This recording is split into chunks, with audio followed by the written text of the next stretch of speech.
Hi hello friends, welcome to our channel.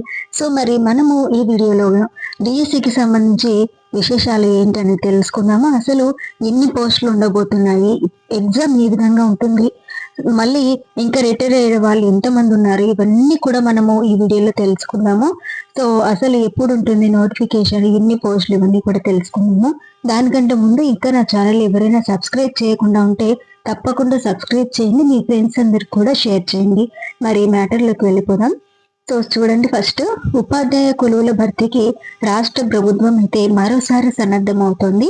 ఈ నేపథ్యంలో DSC ప్రక్రియపై అధికారులు కసరత్తు ప్రారంభించారు. అంత సజావుగా కొనసాగితే ఫిబ్రవరి 2వ వారంలో నోటిఫికేషన్ విడుదలయ్యే సూచనలు ఉన్నాయి.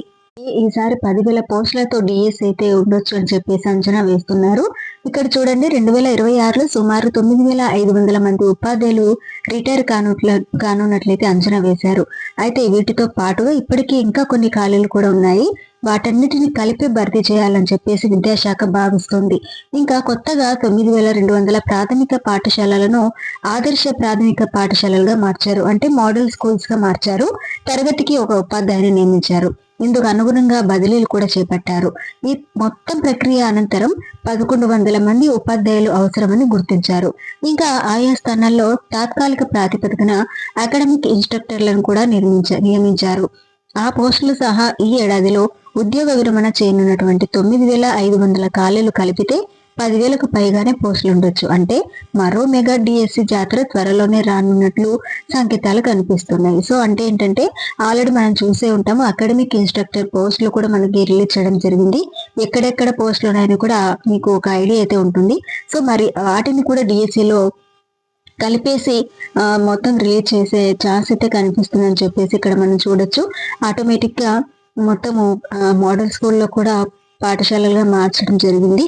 సో ఇంకా ఈ యొక్క వీటన్నిటి కలిపితే 10,000కు పైగానే డిఎస్సి పోస్టులు మనకి కనిపిస్తుంది అనమాట.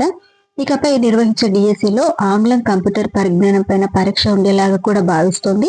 అయితే ప్రస్తుత కాలానికి అనుగుణంగా ఇంగ్లీష్, కంప్యూటర్ పై పరిజ్ఞానం ఉపాధ్యాయునికి ఎంతో అవసరం. ఈ రెండు అంశాలపై డిఎస్సిలో ఒక పేపర్ తీసుకురావాలని విద్యాశాఖ నిర్ణయించింది. ఈ విషయమై ఇప్పటికే ప్రభుత్వానికి ప్రతిపాదనలు కూడా పంపింది. ఇది వరకు డిఎస్సి అంటే సబ్జెక్టు పేపర్లకే పరిమితం, కానీ ఆంగ్లం, సాంకేతిక పరిజ్ఞానం పైన ఉపాధ్యాయులకు అవగాహన అవసరమని ఈ నిర్ణయం తీసుకున్నారు. ఇంకా చూడండి, మనకి ఏంటంటే ప్రొఫిషియన్సీ టెస్ట్ అనమాట, ఇంగ్లీష్ ప్రొఫిషియన్సీ టెస్ట్ అండ్ అలాగే కంప్యూటర్ నాలెడ్జ్ కూడా ఉండాలి అని చెప్తున్నారు. సో మరి డిఎస్సి అంటే ఓన్లీ సబ్జెక్టు పరంగా మాత్రమే ఉండేది, కానీ ఇప్పుడు ఏంటంటే ప్రొఫిషియన్సీ టెస్ట్ ఇంగ్లీష్ అనమాట. అండ్ అలాగే కంప్యూటర్ నాలెడ్జ్ పైన కూడా మనకి ఒక పేపర్ లాగా రావాలని చెప్పేసి నిర్ణయం తీసుకుంది. సో ఈ విధంగా జరిగితేనాక ఇంకా సిలబస్ ఏంటి అనేది కూడా వాళ్ళు నిర్ణయించే ఛాన్స్ ఉంది. సిలబస్ కూడా చేంజ్ అయ్యే అవకాశం ఉందన్నమాట.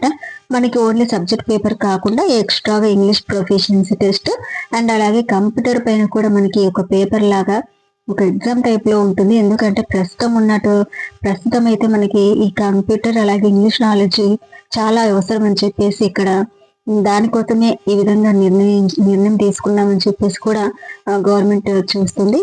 ఇదే విధానాన్ని టీచర్లకు వర్తింపచేయాలని ప్రభుత్వం భావిస్తుంది.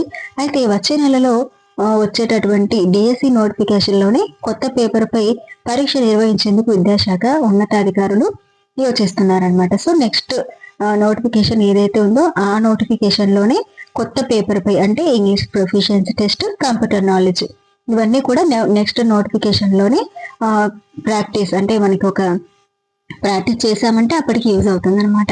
మరి ఇక్కడ చూడండి, 2026లో ఉపాధ్యాయులు రిటైర్ అవుతున్నారు కదా, మరి వారి సంఖ్య ఏంటో చూసేద్దాం. ఫస్ట్ ఇక్కడ చూడండి, స్కూల్ అసిస్టెంట్లు వచ్చేసి 3,000 పోస్టులు, అంటే 3,000 మంది రిటైర్ అవుతున్నారు. అలాగే ఎస్జిటి 6,000, పిఈటి 500, మొత్తం కలిపితే 9,500 పోస్టులు అనమాట. ఇంకా అకాడమిక్ ఇన్స్ట్రక్టర్ ఇవన్నీ కూడా కలిపితే 10,000కు పైగానే పోస్టులు ఉండే ఛాన్స్ అయితే కనిపిస్తుంది అనమాట. కాబట్టి ఓన్లీ సబ్జెక్ట్ పరంగా మనకి మాత్రమే కాకుండా వాటితో పాటు ఈ యొక్క ఇంగ్లీష్ ప్రొఫిషియన్సీ అండ్ అలాగే కంప్యూటర్ టెస్ట్ ఇవన్నీ కూడా కలిపి సిలబస్ ఏంటి అనేది కూడా నెక్స్ట్ మనకి వచ్చే డిఎస్సిలోనే రిలీజ్ చేసే ఛాన్స్ అయితే కనిపిస్తా ఉందన్నమాట. సో మరి నెక్స్ట్ ఫిబ్రవరిలో ఫస్ట్ వీక్ లేదా సెకండ్ వీక్ లో నోటిఫికేషన్ వచ్చే ఛాన్స్ కూడా మనకి ఇక్కడ కనిపిస్తుంది. సో అక్కడ మాత్రమే ఇంకా మనకి సిలబస్ పైన అప్డేట్స్ ఇవన్నీ కూడా ఇవ్వడం జరుగుతుంది. ఆ టెస్ట్, ట్రయల్ టెస్ట్ కానివ్వండి, ఏదైనా కానివ్వండి, నెక్స్ట్ నోటిఫికేషన్ లోనే వాళ్ళు చేసే ఒకటి మరిన్ని వీడియోస్ కోసం నా ఛానల్ ని తప్పకుండా సబ్స్క్రైబ్ చేయండి, షేర్ చేయండి.